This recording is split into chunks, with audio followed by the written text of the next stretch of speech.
All right, Eddie, let's start off with the show tonight. Been a lot going on this week in New York City. Yeah. A lot of energy, a lot of drama.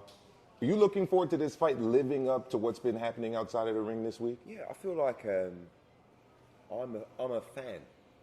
So, because I'm so in love with the sport and so invested in the sport as a fan, I think I've got a really good understanding of what is exciting and what we can look forward to. Yeah. And this is a fight I look forward to because for Richie, he's actually had a phenomenal run with us. When I was actually thinking about it today, like when he left Mayweather Promotions, it was a young, undefeated kid that was nowhere near a world title, had no profile, really. And then we went out, we boxed him on the undercard here. Then he headlined in Orlando against Zepeda. Then he headlined against Lemos in Las Vegas. Then he headlined in Puerto Rico against Paro to win the world title. Yep. Now he's headlining at MSG against Kombosos. So I think Richie hasn't quite got the credit that he deserves. And I think this is the fight that could help him get there.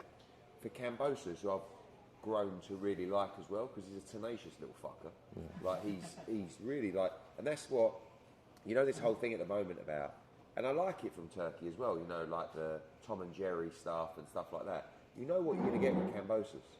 He's desperate to win, desperate, and he's got money, so he's not here for the payday. He's just here for a bit of legacy, yeah. And he'll be very tough to beat tonight. Richie's the better fighter skill-wise. But it'll be interesting to see how he deals with the occasion as well. And in terms of what's next for the winner, Pacquiao's aligned with the PBC, same with Gary Antoine Russell. Nobody really knows what's happening with Teofimo Lopez. Those are the three other title holders in the division.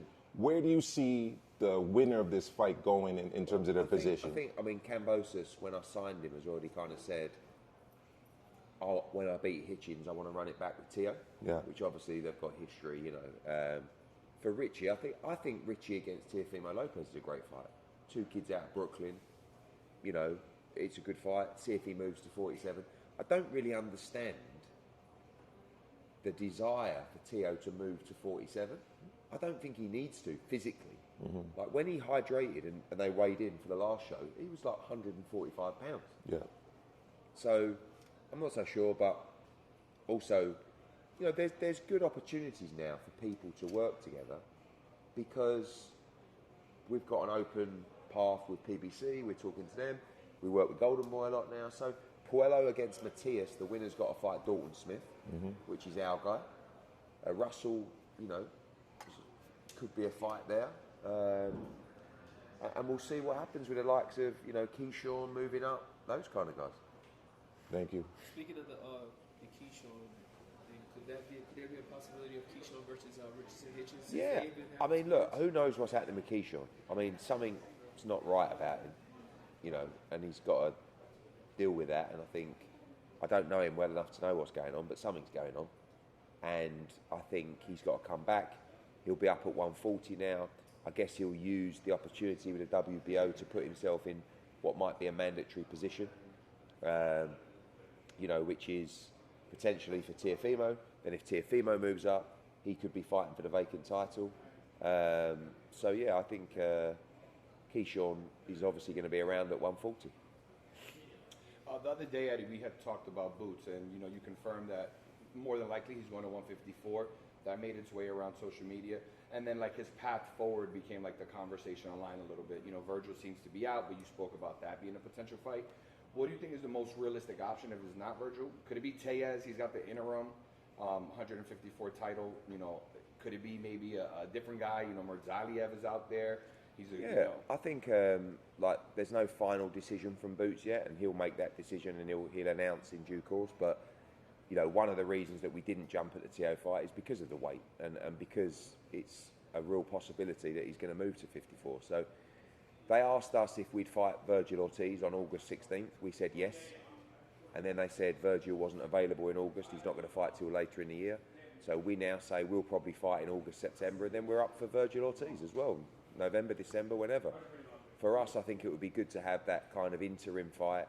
I like the Bohacic fight, you know, Mendoza, Thurman, like whoever. I spoke to Louis de Cubas from PBC and said, let me know who you've got at 154. I don't think people are going to be jumping out to fight him, if I'm honest.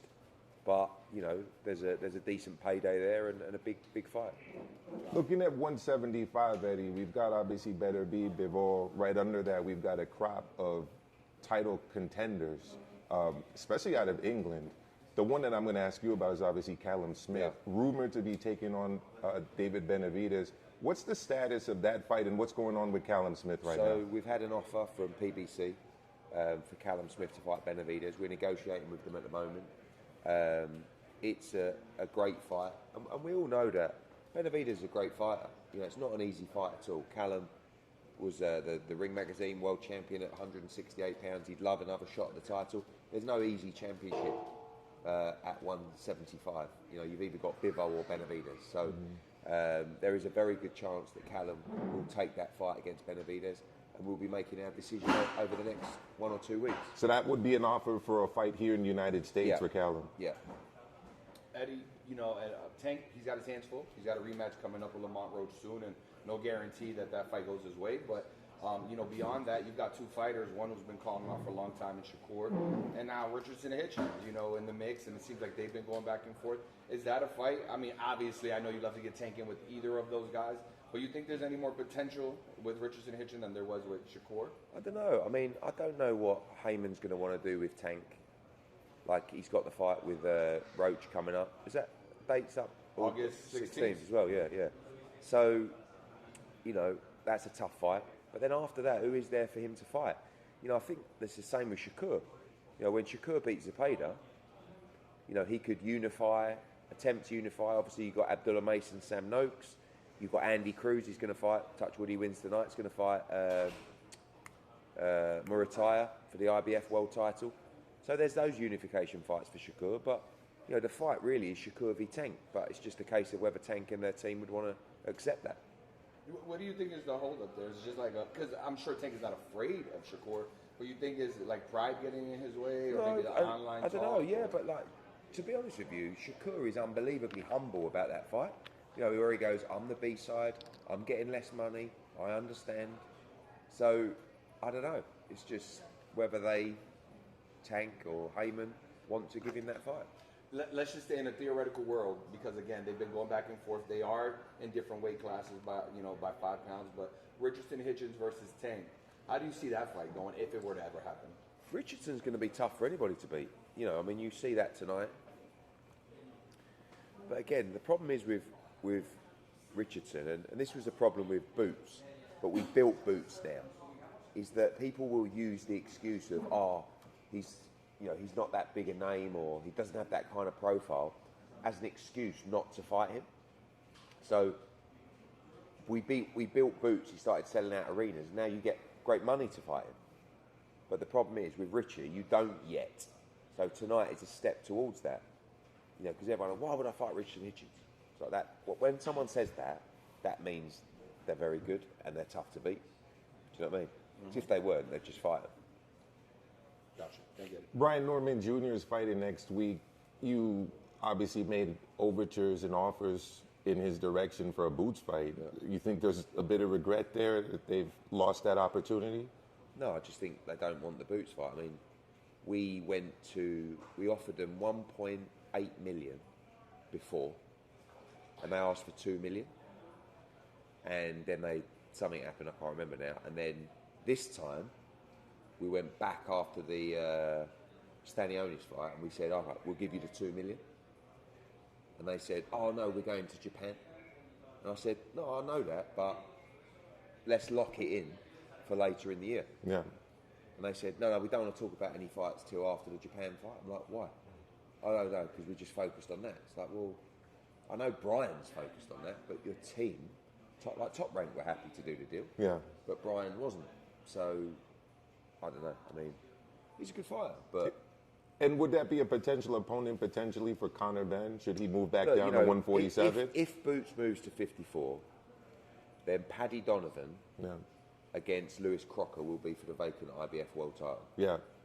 Then the winner of that may well fight Conor Benn for the world welterweight title, or opens up a huge fight with Ryan Garcia, Devin Haney, Teofimo Lopez, and if Boots vacates, Giasov who is the mandatory for the Super Championship, will either fight for that vacant title or will get ordered to fight Rowley for the championship. And Gearsoft beats Rowley. So we are going to be placed, I believe, if Boots does vacate, with 2 welterweight world championships. And obviously Conor Benn, after the next Eubank fight, will want to revert to 147. And it's quite important for me that he gets a shot at that world title. But the 147 division is going to be red hot over the next 12 months because all those guys, a lot of those guys are coming up. I mean, I wouldn't even be surprised to see Keyshawn at 47, like soon. Probably fight 140, but you know, you're going to see a lot of guys up at 147. I think those kind of glory years that we saw a little while ago, you know, with Spence and Crawford and even Kell Brook, Amir Khan, Mayweather, Sean Porter, Danny Garcia. I think that's going to come back again. Yeah, and at 200 pounds, we saw Jai Bataille get an impressive win recently. I believe he broke his opponent's jaw. However, the opponent really wasn't, I would say, elite or world level. Talk about the challenges of getting that kind of elite or world level opponent for Jai Bataille. We haven't really seen him in there with one since the Bradis fight, which seems like it was a long time ago. It's more over that part of the world. So, like, to make the financials work in Australia, it's very difficult when Jai has been making, obviously, Riyadh season money over there. So you're quite limited in terms of what you can pay for an opponent. So, you know, he's fighting top 15 guys. Naika's a good fighter, but, you know, he was actually the mandatory at the time. Squayo was just a voluntary out of the top 15, well overmatched, but it is what it is, you know. And you can't really do too much. Like, Zerdo, Opatara against Zerdo is a really good fight. Absolutely. And it's just a fight that should be made naturally. But you can't just click your fingers if the other guy doesn't want the fight. Like, that's a fight that I believe that His Excellency is willing to pay for. He's invested heavily in Jai Opatara over the years. So he wants a big fight with him.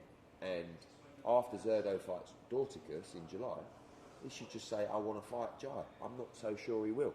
So when you say the other guy, you're referring specifically to the fighter, not to De La Hoya's promoter. No, I think Oscar will. I mean, Oscar knows boxing. He knows how good Opatara is. But Oscar's not afraid to make big fights. But it's everybody's got to buy into that. And it is a dangerous fight. But it's supposed to be a dangerous fight, isn't it? I mean, like, that's, if it's a lot of money and it's a unification fight, 3 titles, But it's the best fight in the division, and it's one of the best fights out there, to be honest with you. So, you know, you've got Michelin, he's the rematch in Badu Jack. I would like Jai's next 2 fights to be back-to-back, you know, unifications. See him become undisputed at cruiserweight and then move to heavyweight. I really think he can win world championships at heavyweight as well. No stopover at Bridgerweight? Nah, doesn't exist in my book. Eddie, just can we get an honest opinion on the comeback of Manny Pacquiao? We've never seen somebody get inducted into the Hall of Fame and then come back. And I think like it's very difficult to criticise Manny because 1, he's such a nice human being, and 2, he's an all-time legend. But you can't just be out for 5 years, like already be done, and then come back, have a couple of exhibitions, look terrible, and then phone up the WBC and say, stick me in at number. What are you going at, 5 or 9 or something like that? It's like, but also it is a business, and I do understand, but it just makes a little bit of a mockery of the World Championships. And Barrios is not the greatest world champion, but I think he's better than what we saw last time out, you know, when he boxed on the Mike Tyson card. And I think he'll beat Manny Pacquiao quite handily. So you can't really, you know, I'm happy for Manny, but it just shouldn't work out like that. And you'll see a shot legend in the ring, which I think is quite sad, you know. But listen, if he wants to do it and he's got the will to do it, good luck to him. But I just don't think you should be out for 5 years, not fight anybody, and then just stroll back into the rankings because you're Manny Pacquiao. Do the fight, but it shouldn't be for the World Championship, in my opinion. But I don't think he has a chance at all, even though Barrios showed no great form. think he'll just be too young and strong for him. Eddie, you spoke about something earlier that Turkey also has, you know, he tweeted about the Tom and Jerry thing, right? Yeah. It seemed like he could have been, I don't want to put word in Turkey's mouth, but alluding to Devin Haney and his performance in his last fight. But just what are your thoughts on him saying that and it impacting fighter styles? You know, some fighters, it's not necessarily running, but they don't have a necessarily like a come forward attack or use their power to win. I think it has an impact and, you know, business going forward. Yeah, I think that I like to see exciting fights, right? We all do. Yep. Not everybody fights like that. And as a promoter whose job is to guide the career of a fighter successfully and to see him continue, hopefully, to win, it would be kind of moronic of me to say to a fighter that you've got to stop, you know, you've got to start trading, you've got to start fighting in the pocket. They're like, what? Like, that's not what I do. It's not moronic of Turkey because he's paying the bill and he's not really guiding the career of fighters. Do you know what I mean? He's just saying, I'm paying for entertainment. Fucking entertainment. And I'm overpaying you. So when I overpay you, you better excite me and the fans. And then they don't, and it's like, that was a fucking waste of money. And he's very honest about it. I don't think I could ever say that to a fighter, but what you can say is, to all fighters, just understand this. If you fight like that, no one's going to want to watch you. And if no one wants to watch you, people aren't buying tickets. And if people aren't buying tickets and people aren't tuning in, then you're not going to get opportunities and you're not going to get the money you deserve.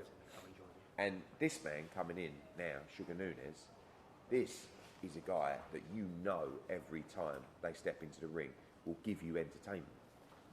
Probably one of the most exciting pound for pound fighters I've ever worked with. And when we went, you know, what I like about Sugar Nunes is you can put him in any situation, any fight, any environment, and I know he's coming out on top.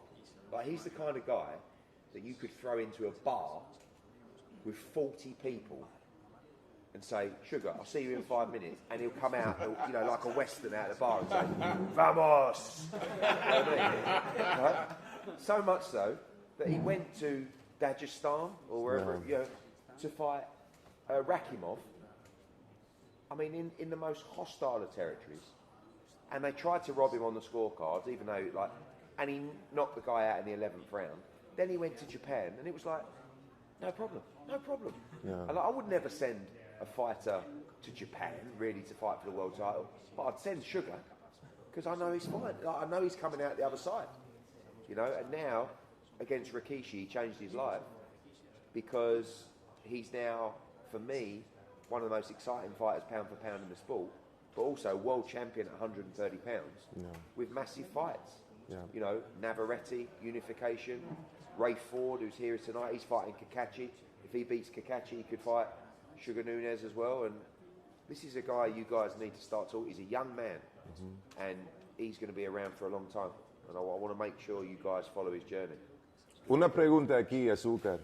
Háblanos, por favor, de la experiencia de pelear allá en Japón y la experiencia de ganar el título mundial y lo que quieres hacer este año y el año que viene en el deporte del boxeo. Okay. Primero que nada, agradecer a Eddie por la descripción. Y pues fue una buena experiencia. También fue muy emocionante ver a Eddie que estuviera allá en Japón. Y no, tuve una preparación excelente, un desempeño también en la pelea muy bueno.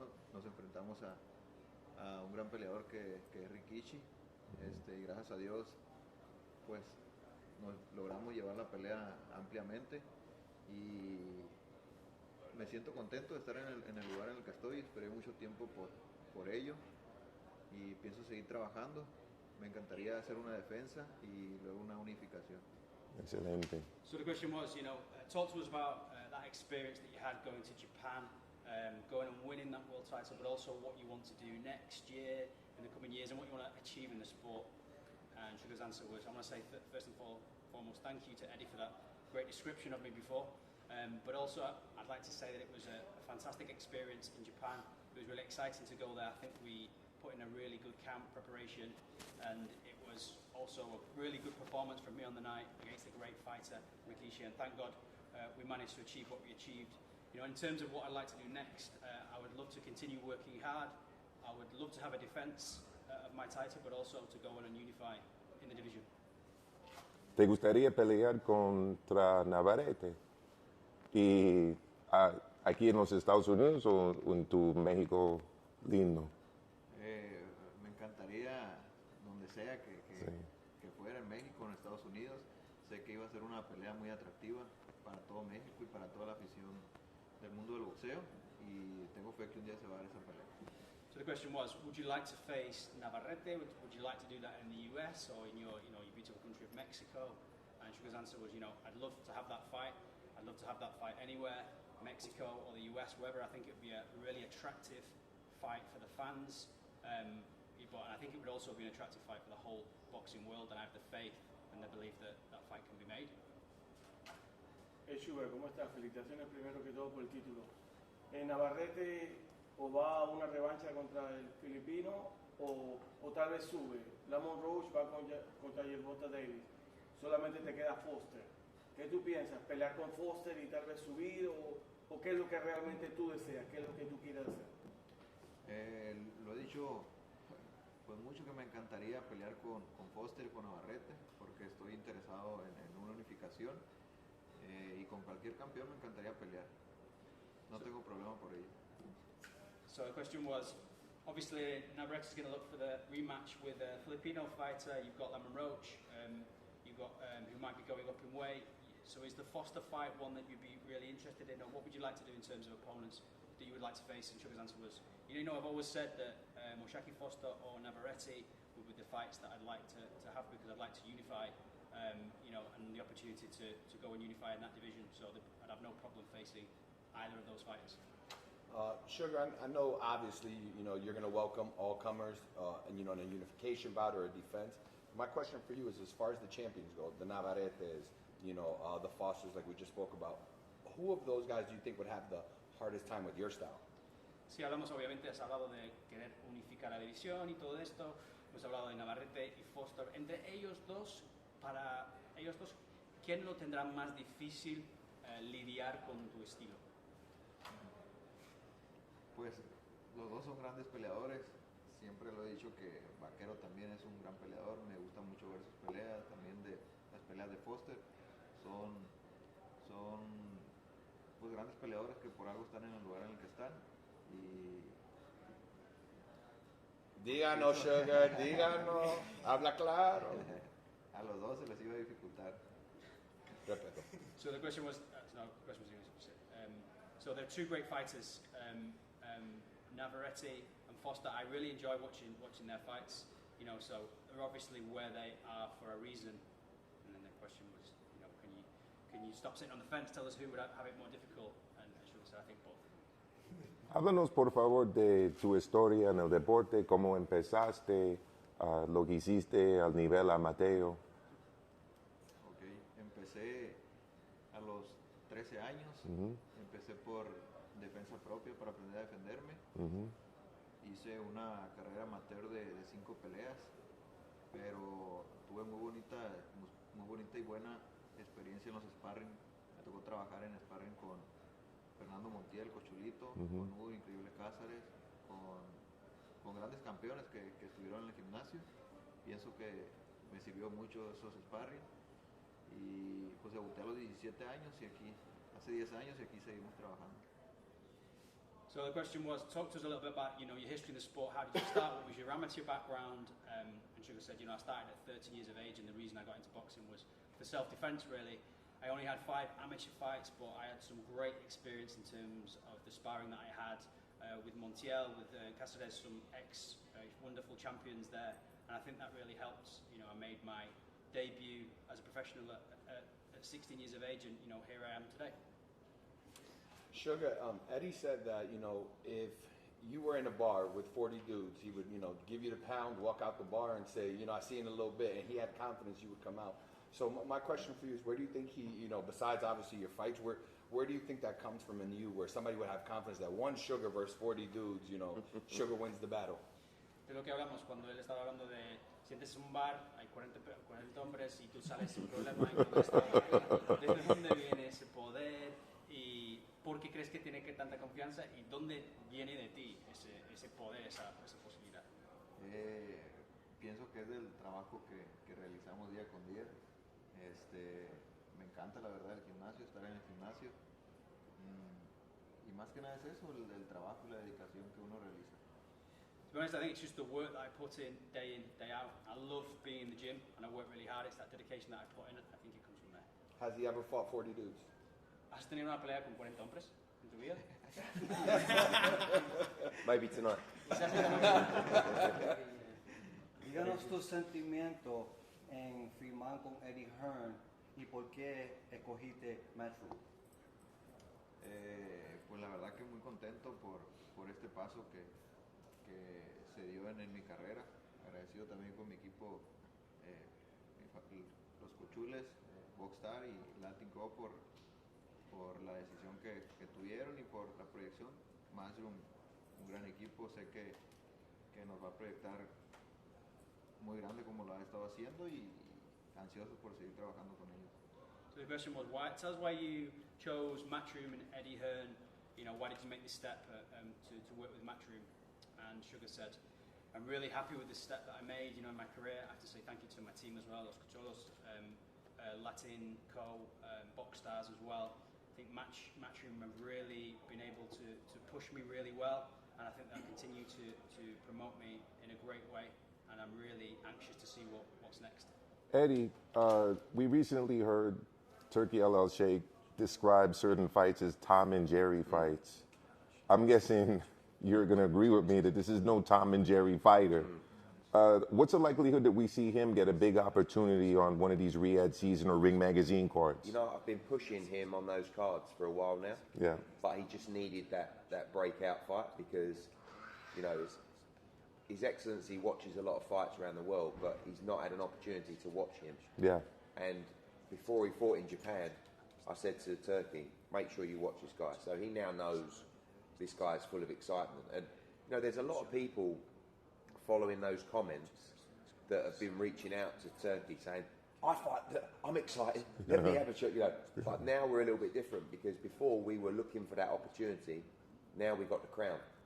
So now we're going to be smart, but we're going to still fight everybody. But I know that every time he goes into the ring, how exciting he is. But you see with Sugar, he's a very interesting style because when you think of an aggressive Mexican fighter, you just think of this come forward, like, not sloppy, but like just someone that takes chances. And he does, but his IQ is incredible as well. Like if you actually watch the Rikishi fight, he physically beats him up and then he breaks him down. And the shot selections, you know, he starts off throwing, you know, more aggressive shots, then he moves to straight shots, then he's stabbing the body, he's working him on the inside. Like he has a very high IQ as well as being very aggressive and also with the biggest knockout ratio in the sport because that's what he has, fact. The biggest knockout ratio in boxing. Yeah, we're talking about a fighter that, if anything, is cut from the cloth of Marco Antonio Barrera, high IQ, aggressive fighter, or Julio Cesar Chavez Jr.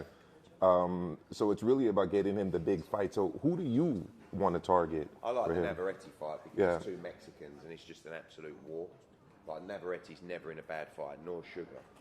But it's just, you know, what we said earlier about those guys, they want to get paid very well to be in that kind of fight. Whereas Sugar's now, the money's going up and up for him, but he's not been spoiled yet. See, this Tom and Jerry stuff, what happens is the fighter starts to make a lot of money, and this is pure common sense, and I don't blame them, but they're not the same fighter. They don't want to be in the trenches. Do you know what I'm saying? Because they've got money. And like, it's what you're seeing with Haney, Ryan Garcia, even Canelo Alvarez. Like, Canelo's a businessman. Why would you want to have that type of fight if you don't need to have that type of fight? So I like to work with guys, especially on the come up, that are like, fucking throw me in the trenches and I'll fucking show you who comes out on top. And that's him. So the hope is that mentality continues, so we unify the division. And listen, then when he makes his money and he's got his belts, let him turn soft. Do you know what I mean? But not yet. Like that's why. And someone like Navarrete, see Sugar right now is thinking, just give me the chance. Yeah. Like, give me the opportunity. I will walk through walls. Navarrete's going, give me the money. Do you know what I'm saying? It's a difference. Eddie, last one quick question. So we know the experience that Nunez has and everything, Sugar. We know Canelo is going to have a card coming up. Do you think this is the type of skill that we should put on the Canelo? Yeah, I think that His Excellency talks about he wants younger fighters on there, like more prospects. But yes is the answer. For us, the plan with Box Stars is to take him to Mexico in September, give him a homecoming defence, and then early next year move into a big fight in San Diego or somewhere in America. And that could be a unification, that could be a Ray Ford if he beats Kakachi. I mean, you know, it's got to be the right fight for him. And then we want to unify. So the next 3 fights, the plan is homecoming defence or unification in America, and then 100% unification. And the plan is for him to have 3 fights by the start of summer 2026. Eddie, for one of the Last question was fights Sebastian. that actually you just mentioned that you would like to see Nunez coming over here to make a statement. This fight would like to be in New York City, California, or Houston? I think, like I said, San Diego is a place that I really like for the Mexican stars. It's somewhere that's worked well for us. Phoenix as well. You know, you've seen the other name that I think is a great fight for him for a defence is Oscar Valdez. Oh yeah. You know, I think Nunez against Oscar Valdez is a good, solid, voluntary defence. Good name, good fighter. Two tough Mexicans. So yeah, those parts of the world. Like I said, Texas, you know, wherever. But I think Sugar against Valdez in Phoenix would do extremely well. All right, guys. Thank you, Eddie. Sugar done. Sugar's continuing. Eddie just needs to. We're going to start though. They're going to ask you a couple more questions, all right? Thanks, Eddie. Thank you, guys. Couple more